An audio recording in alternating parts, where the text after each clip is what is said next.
Hey, this is Matt over here. He's the one that's been arranging and coordinating our safety guys around us. So thank you. I just wanted to say thank you. And Matt knows where to go. I know he does. Thank you, Matt, for protecting our crowds tonight, for boldly being our 2A supporter. And then Matt's going to have a little activation on the steps too. So that's going to take place. So with that, I want to bring up Sarah Ganache. How do you, Gamache? Gamache. Sarah Gamache.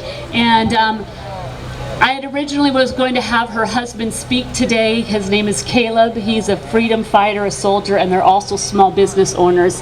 But Sarah is going to talk in his place, and she'll share why, and her beautiful children. Hello. So bear with me. I was not prepared to speak today. I've never spoken in front of a crowd. Like she said, it was supposed to be my husband who was going to be here. My husband is a Special Forces Green Beret in the Army.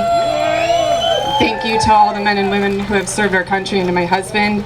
I was at the last rally that was held here, and it was awesome. My husband wasn't able to come with me, but I went home and I told him about it. And I said how liberating it was, how awesome it is to gather with everyone that share beliefs and we're all working towards a common goal. And he expressed that he wanted to come to the next one. Not only did he want to come, but he wanted to speak. So we made the arrangements so that he could be a speaker here. And this morning we woke up thinking that's what was going to happen. And I was really excited to get to listen to him speak. Unfortunately, he got a call this morning that there are soldiers right now at Fort Lewis who are being reprimanded and written up because of orders from a general because they were not social distancing.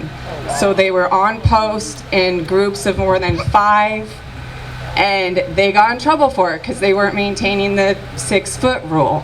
So that's crazy to me. These are men and women that we deploy to foreign countries, to Iraq, to Afghanistan, to fight for our country, and it's too dangerous for them to even stand together in a group. That's ludicrous. So out of fear of him possibly losing his career, we decided it was best that he's not going to come up and speak because he's not allowed to be in groups of people. He's not allowed to come up here and speak freely about what he wants to say or about our constitutional rights being taken away because of that. I also want to add that in February, he just returned home from a 7-month deployment to Afghanistan where he was injured, almost died, and he received a Purple Heart. So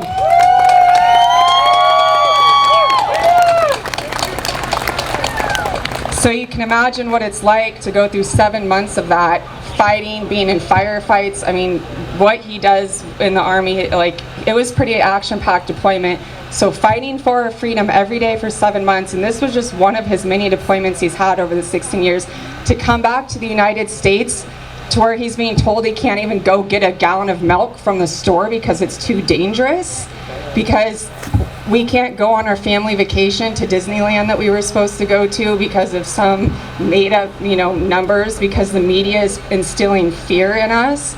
And I think that's a main point that he said he wanted to make sure I touched on, that we can't live in fear and we can't let the media continue to create that, because that's the problem. We have the ability to fix this, but we're living in fear.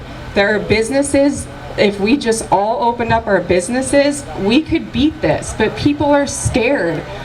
I wasn't planning on talking about this, but I do own my business that I spent 5 years building and making successful, and I was sent a letter from the state saying I needed to close it down. And for a couple days I considered if I was going to do that, because I didn't know how we would provide for our family if we didn't have my business.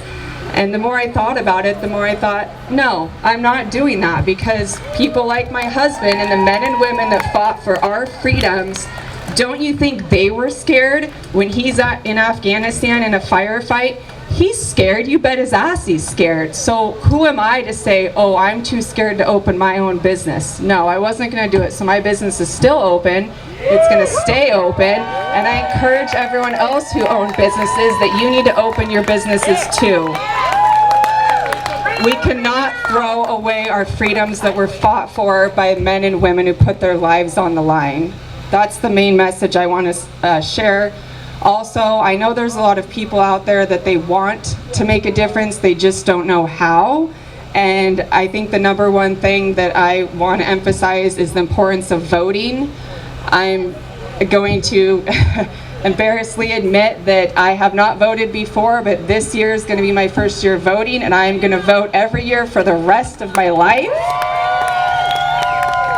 And I encourage everyone that if you have not voted, this is the most important time to do it. So please vote, please encourage others to vote. I know in the state of Washington, they've shared statistics that we have enough Republicans that if all the Republicans voted, we could get a Republican governor in office. There's a huge population in Eastern Washington that they don't vote because they just assume that Seattle has all the votes and we're never going to win. That's not true. We have the numbers, so please, please, please get out and vote. The other thing you can do is sign the petitions. You've heard from some of the other speakers, there's a number of petitions, there's a number of lawsuits. Get on Facebook, they're all over Facebook, they're all over the internet. Start signing those, start researching them, find the ones that you want to support and believe in, and sign them. And just encourage your friends and family to do the same. Like, you are all here, but you all have friends and family that didn't come. Try to encourage them to.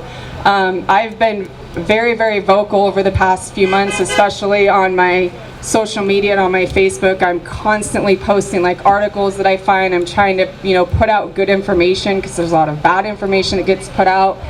And my friends and family are calling me crazy. I've been shamed for it. Don't let people shame you.